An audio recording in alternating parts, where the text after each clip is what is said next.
Bonjour à tous et bienvenue dans ce 202e épisode de Be My Guest, l'émission live dédiée à l'automobile et aux nouvelles mobilités. Et aujourd'hui, nous allons parler de Mitsubishi avec mon invité Pierre Guignot. Bonjour Stéphanie. Bonjour Pierre. Alors on la croyait disparue, elle n'était qu'endormie. La marque aux trois diamants revient sur le devant de la scène automobile avec aux commandes vous-même, Pierre Guignot, président de Mitsubishi Motors France. Mitsubishi entend redorer son image de marque en s'appuyant d'une part sur son histoire, mais aussi en proposant une nouvelle gamme, des motorisations originales, un design qui commence à retrouver l'ADN de la marque et des garanties inégalées. On en parle tout de suite avec vous, Pierre. Alors Pierre, vous avez été nommé le 1er mars président de Mitsubishi, mais également de Subaru et TVS. TVS qui est une marque de moto indienne, pour ceux qui ne connaissent pas. Vous étiez auparavant 16 ans chez Honda, donc les constructeurs japonais, vous connaissez bien. C'est ça, un tout petit peu, oui. Merci encore une fois, on est ravis de vous accueillir aujourd'hui au sein de la cellule d'importation du groupe Émile Frey, vous l'avez mentionné, et donc le siège de Mitsubishi France. Effectivement, 22 ans dans l'automobile.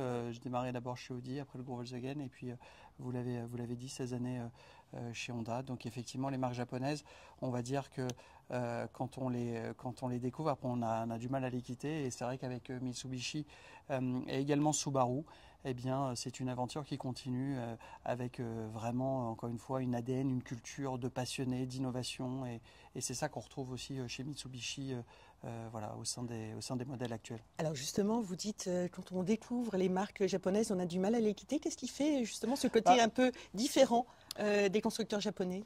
En fait, il y a un attachement. Déjà, il y a un côté extrêmement porté et tourné vers le client. Ça, c'est absolument historique. J'ai connu chez Honda et c'est également valable, bien évidemment, chez Mitsubishi comme chez Subaru. Donc, il y a une attention au plaisir de conduire et bien sûr à cette innovation perpétuelle aussi sur les technologies qu'on peut développer.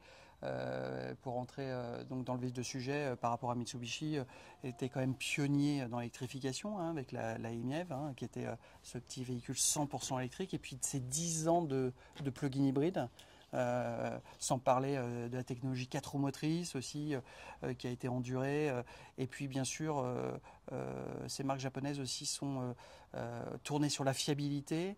Et donc, qui dit fiabilité, technologie, innovation, et bien s'il y a aussi le sport automobile.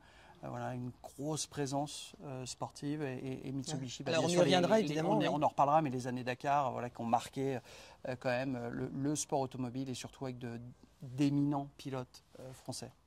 Alors je lisais en introduction Mitsubishi, le retour, mais en fait on pensait qu'elle s'était fait la malle en même temps que Carlos Ghosn, mais pas du tout, la marque était toujours présente en Europe. Oui, alors c'est vrai que il y a eu le passage un peu, le Covid, on va dire, a quand même arrêté toutes les industries. On a eu un passage quand même extrêmement compliqué et il est vrai que on a pu lire dans la presse effectivement qu'à un moment Mitsubishi allait quitter l'Europe. Mitsubishi n'a jamais quitté l'Europe, comme tu le dis Stéphanie, et on est bien là, présent, et il est vrai qu'effectivement suite à ces années Covid, on en parlera tout à l'heure et on pourra le voir aussi en images.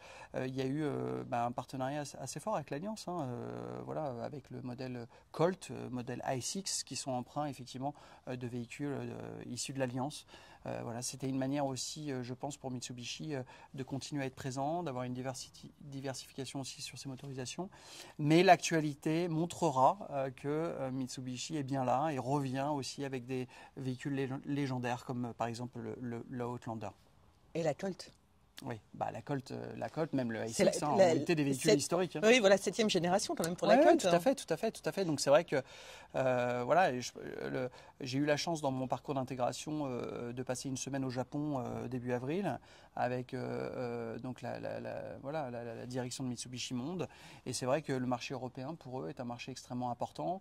Pourquoi? Parce que c'est un marché extrêmement, on va dire, demandeur, et en tout cas exigeant, que ce soit sur la clientèle, mais aussi sur la réglementation. Et pour eux, au-delà du fait que c'est une fierté, bien sûr, d'être présent sur le marché européen, c'est aussi une bonne manière aussi de se dépasser et justement d'innover, parce que c'est bien de l'innovation dont on parle. Et je pense que si on n'innove pas sur un marché comme le marché européen, eh bien effectivement on a du mal à se maintenir dans le temps.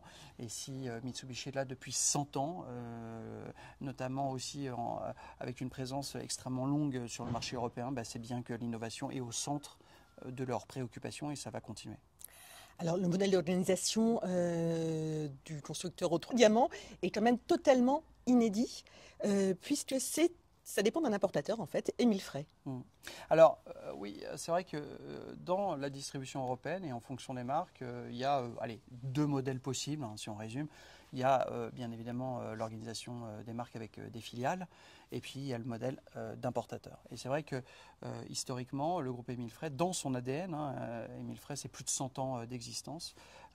Émile Frey et Walter Frey, donc la famille Frey, ont eu cette culture justement du marché local, du service aux clients et ont permis à des marques nombreuses, alors aujourd'hui on parle de Mitsubishi, mais il y en a eu d'autres, donc de se développer sur le marché européen au travers de ce que vous appelez le modèle de l'importation. Donc le modèle d'importation, tout simplement, c'est pour un constructeur la manière d'aborder un marché en laissant à l'importateur la maîtrise de l'environnement légal, la maîtrise de ses stocks, la maîtrise du réseau de distribution, tout en l'accompagnant, parce que c'est un travail main dans la main avec le constructeur.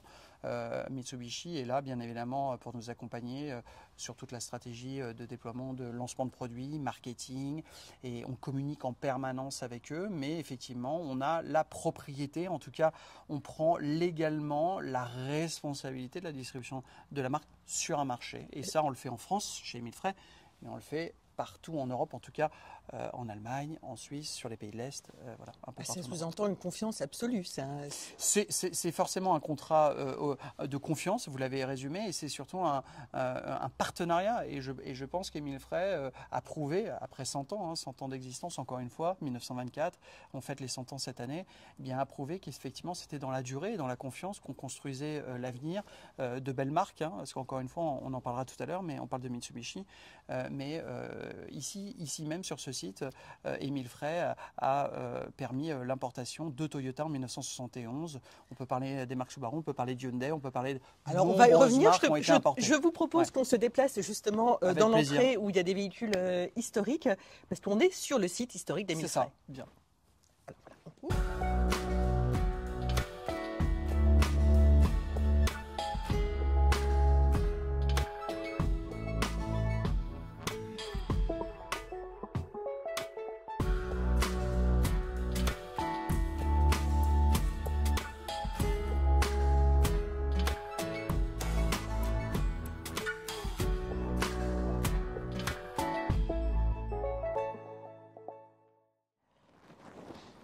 Alors ici, Pierre, on se trouve dans l'entrée du site historique. On est entouré par deux marques historiques d'Émile Frey France, Toyota et Subaru. La petite 360, voilà, qui est dans la catégorie si on la K-car, voilà, c'est vraiment. Donc les microcars japonais. C'est ça. Donc voilà, le passé nous projette peut-être dans le futur. Est-ce que tu peux nous dire un mot de l'historique d'Émile Frey en France? Parce qu'en fait, Émile Frey ne s'est pas contenté d'importer des marques japonaises. Il y a eu aussi Porsche avec son auto. Tout à fait. Non, en fait, c'est un groupe centenaire, un groupe familial.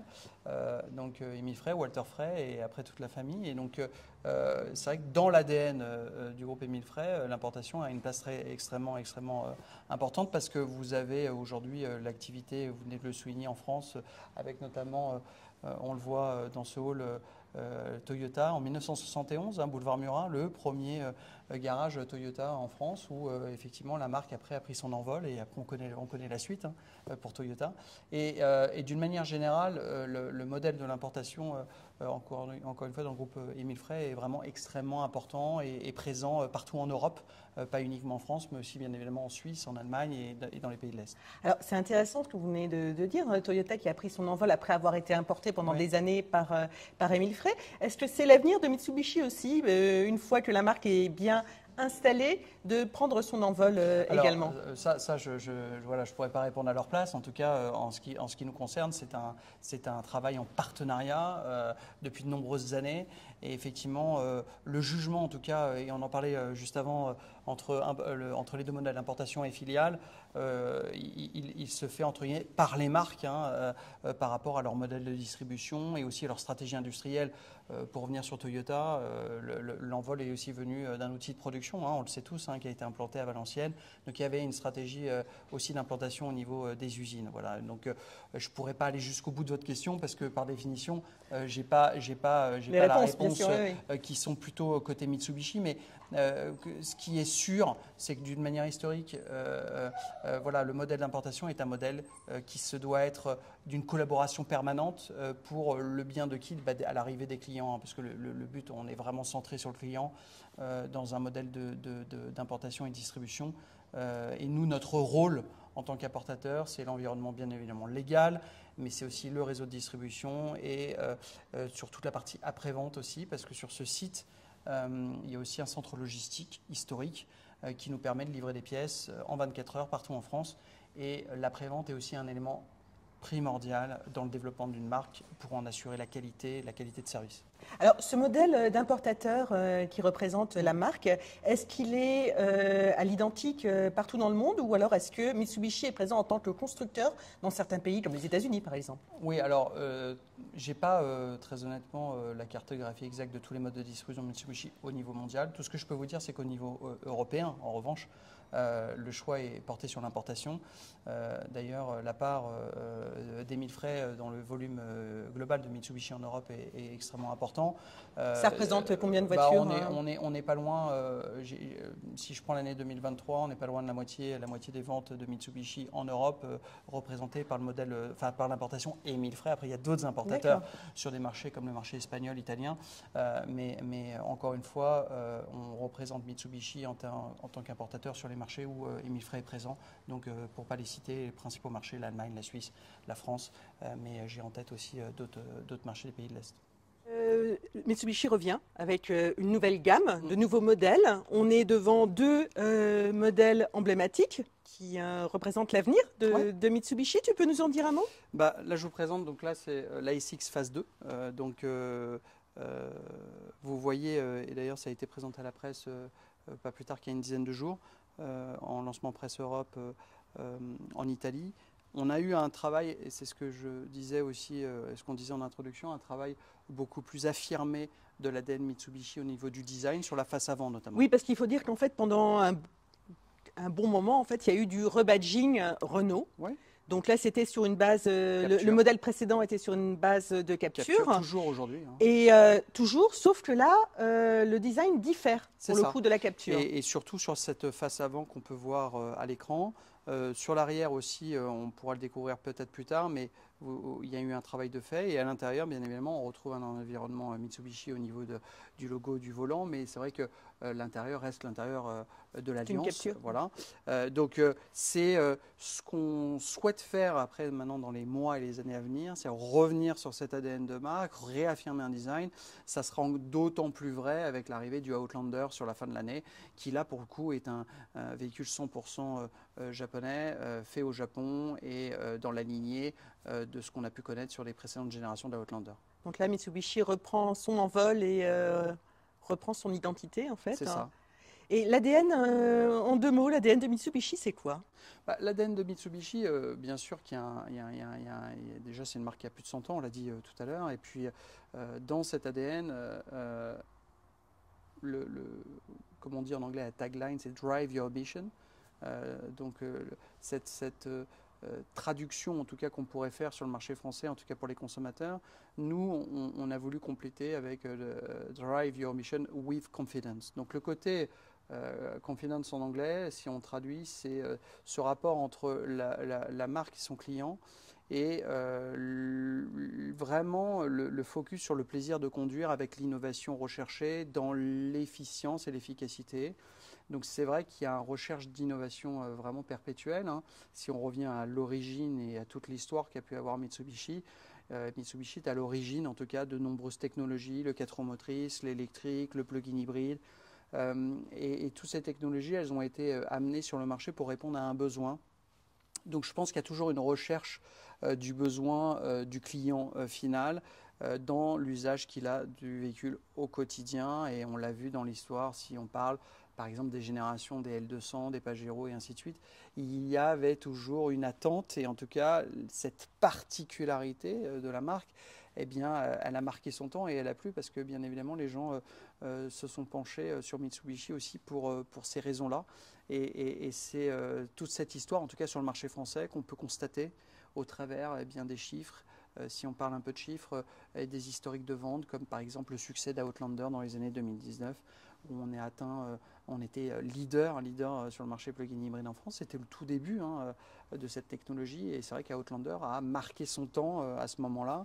Le L200, quand je visite des affaires et des concessions, eh bien, il est aussi présent parce qu'il répond à un besoin d'artisans qui sont sur le terrain, dans des forêts, sur des chantiers et qui ont besoin voilà, de tracter, de charger. Donc on retrouve Mitsubishi même au niveau mondial voilà, à des endroits de marché où en fait on est vraiment sur un usage.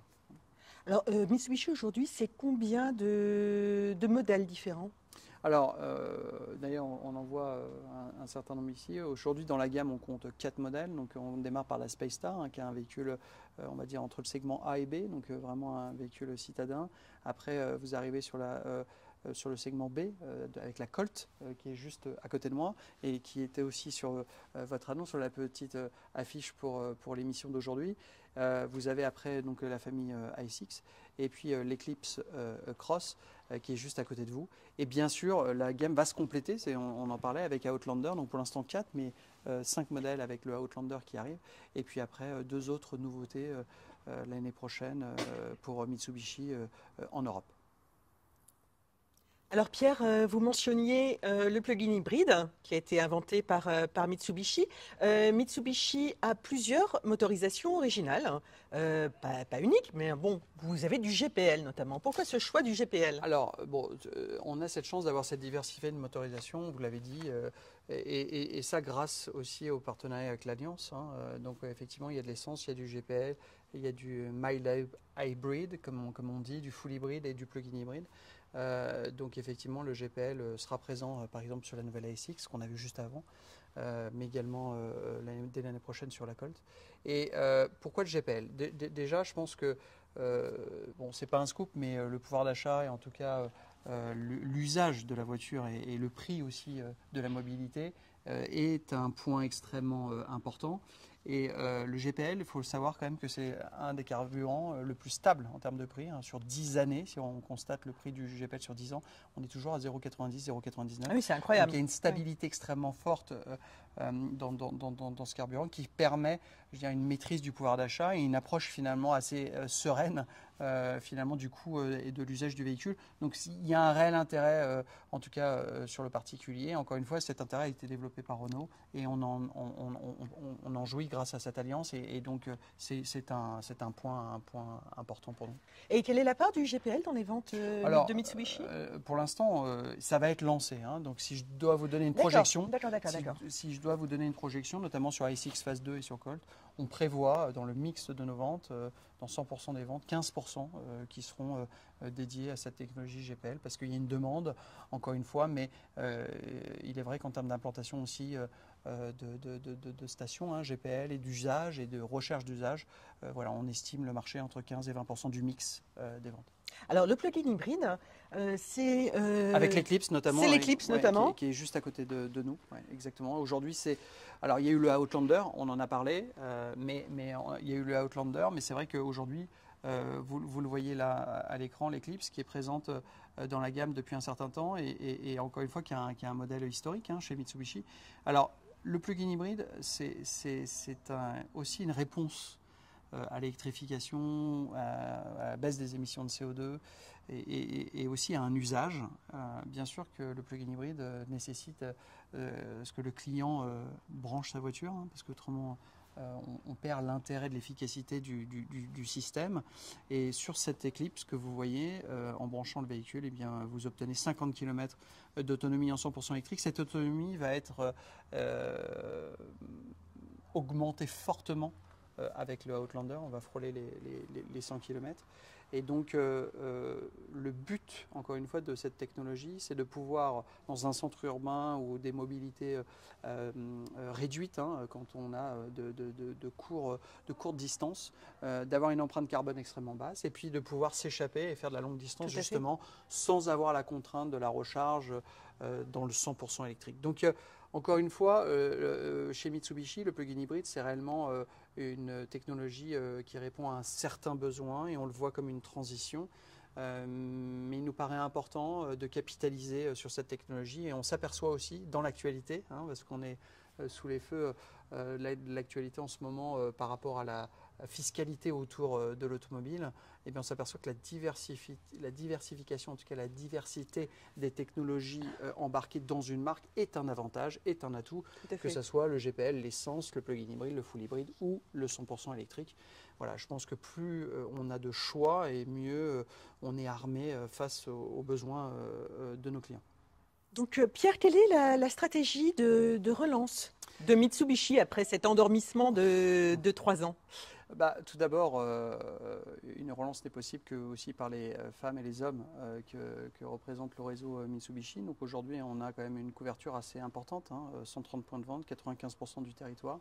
Donc dès mon arrivée, j'ai tout de suite pris contact bien sûr avec le réseau. Je suis allé à la rencontre aussi du groupement de concessionnaires et on a essayé de trouver déjà d'identifier la problématique sur cette partie de relance, c'est-à-dire comment justement revenir sur l'ADN, reparler de Mitsubishi et aussi communiquer en tout cas aux clients conquête ce qu'est Mitsubishi. Donc cet ADN quand même de fiabilité, d'innovation, on en parlait juste avant. Donc il nous a paru assez évident et normal quand on a évoqué tous ces sujets-là, eh bien déjà de lancer une promesse assez forte, hein, c'est la garantie 8 ans ou 160 000 km. Alors, pour réinstaurer la confiance. Pour réinstaurer la confiance. Alors encore une fois, là, la confiance n'a pas été perdue, mais en fait, on voulait une lisibilité, en tout cas une évidence pour le client, notamment dans cette période d'électrification où les batteries sont garanties 8 ans.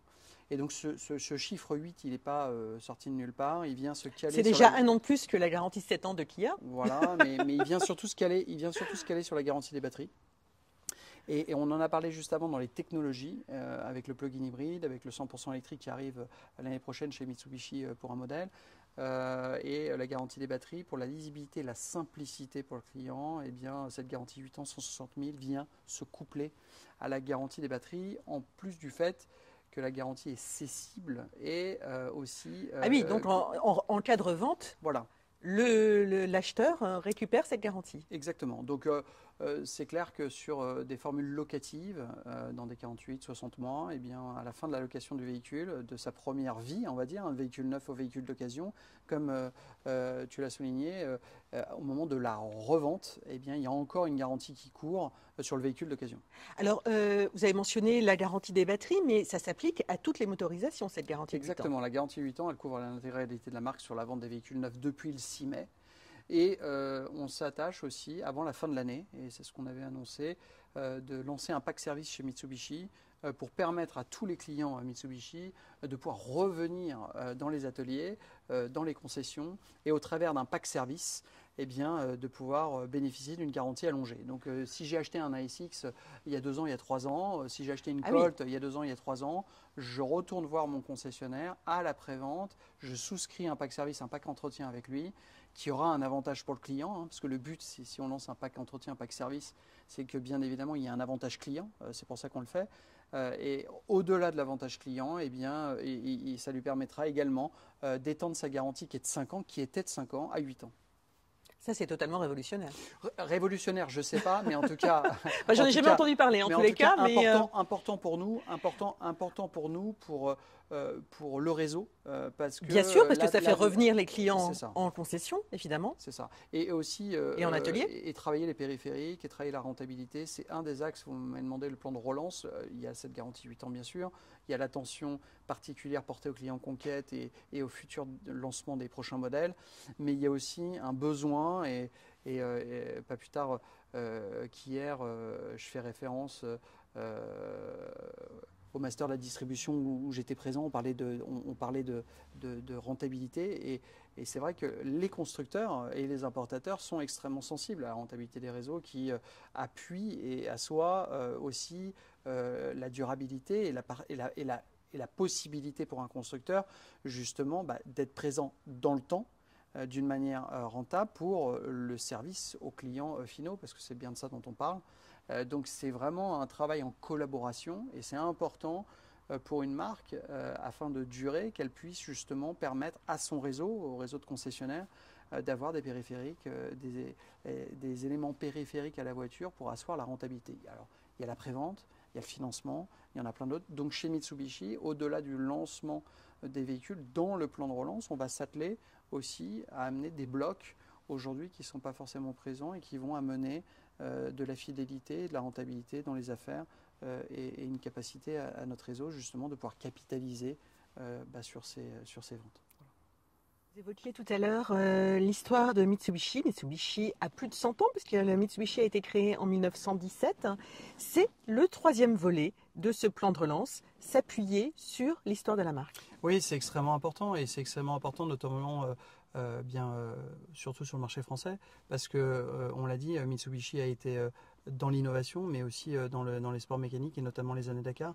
Alors c'est vrai qu'on a démarré en 1983 mais à partir de 85 on a commencé à gagner et puis en plus on a gagné avec des pilotes français assez connus. Voilà, pour ne pas les citer, Luc Alphand, Bruno Sabi, Patrick Zaniroli. Voilà, Auriol aussi. Enfin voilà. Donc c'est vrai que c'est des légendes et ça fait toujours du bien, bien de se remémorer aussi ces belles années. Parce que ça fait partie de l'histoire d'une marque et que quand vous êtes client et quand vous êtes justement passionné par l'automobile, eh bien c'est une partie de l'histoire que vous embarquez au volant parce que c'est aussi un héritage qui assoit, on en a parlé, une fiabilité, une technologie, une maîtrise de cette technologie et le sport automobile aide les constructeurs aussi à endurer des technologies. Alors déjà oui, et puis ça fait toujours plaisir de voir sa voiture à la télé. C'est vrai. Mais toujours est-il que vous avez aussi une communauté qui est très active autour de certains modèles emblématiques. C'est ça.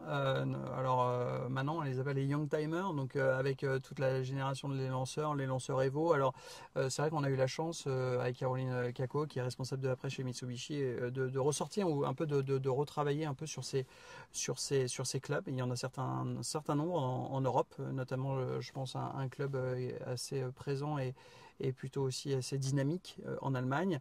Et c'est vrai que dans les mois et les années à venir, on va capitaliser également là-dessus chez Mitsubishi pour communiquer sur les réseaux sociaux et on verra aussi d'autres surprises arriver dans les mois à venir. Donc faire des petits événements pour animer cette communauté ? C'est ça, et puis je pense qu'ils sont demandeurs et avec aussi le bouleversement, la révolution qui est en train de vivre l'automobile, je pense que c'est important aussi de revenir sur des racines et aussi voilà, l'automobile a ce côté aussi humain et attachant que on retrouve forcément des passionnés et il y en a de nombreux en Europe autour de la marque Mitsubishi. Donc effectivement, on fera écho à ces passionnés dans les mois et les années à venir. Alors c'est vrai que l'automobile fédère.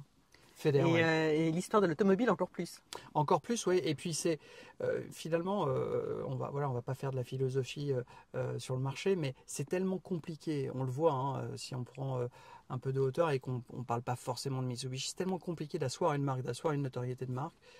On le sait tous, que finalement, quand on a une marque à plus de 100 ans et qui en plus a marqué le sport automobile et qui a eu des succès comme encore une fois on a parlé des années Dakar, mais je pense notamment aussi à la Lanceur Evo avec vraiment aussi des engagements dans le sport automobile vraiment présents. C'est vrai que c'est dommage de ne pas capitaliser, en tout cas de ne pas en parler. Alors en conclusion, Pierre, quelles sont les ambitions de Mitsubishi en matière de vente de voitures ?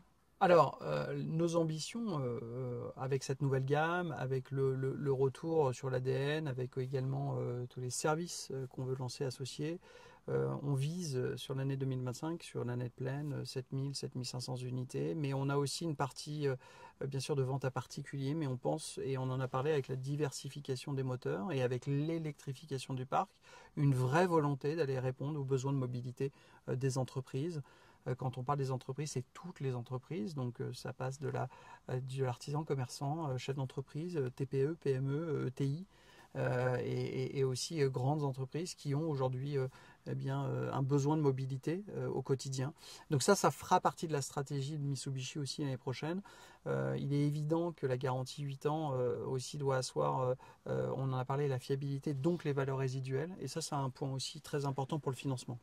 Oui, j'imagine, mais surtout avec l'électrification. C'est ça. Merci beaucoup Pierre. Merci Stéphanie. Beaucoup de succès. Merci beaucoup. Et c'était vraiment un plaisir de partager cette émission ensemble autour de Mitsubishi. Encore merci d'être venu à Saint-Ouen-le-Monde. J'étais ravie. Merci. Merci, à très bientôt. À bientôt, au revoir. merci.